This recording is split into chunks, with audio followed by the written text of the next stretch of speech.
అండి మీ అందరికీ ఇంకా మేము రీసెంట్గా మా పల్లెటూరులో చిన్న హోటల్ అయితే పెట్టాము. ఉదయం ఏమో ఇంకా పూరి దోశ ఇడ్లీ, సాయంత్రం ఏమో ఇంకా పునుగు గ్యారా బజ్జీ మాట. ఇప్పుడే ఇంకా అమ్ముకొని వస్తాం అనమాట. చీకటితో లేసి ఇంకా పనులు చేసుకొని రాజకుమార్ నేను అయితే ఇంటికి వచ్చేసి ఇప్పుడు టైం వచ్చేసి ఖచ్చితంగా ఇంకా 9:30 మధ్యలో అవుతుంది. ఇంకా రాజు ఏం చేస్తుందో. రాజకుమారి ఏం చేస్తున్నావు? ఇగో మొత్తం సేల్ అయిపోయినాయి. నీకు వేరు పెడుతున్నా. దోశలు పోతున్నావా?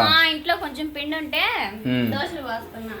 చట్నీ అంతా అయిపోయింది రాజు. అక్కడ చట్నీ చేసానా?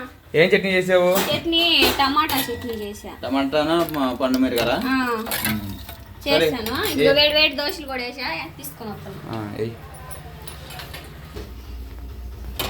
నువ్వు తిన్నావా? నేనా ఉదయమే ఇడ్లీ తిన్నా. ఓకే తినే కారం ఇది. తింటా. ఓకే అండి ఇంకా టిఫిన్ అయితే అమ్ముకున్నాము. ఇంకా ఈ వీడియో వస్తే ప్లీజ్ లైక్ అండ్ సబ్స్క్రైబ్. మళ్ళీ మంచి తగులుతాం. మీ అందరికీ బాయ్ బాయ్.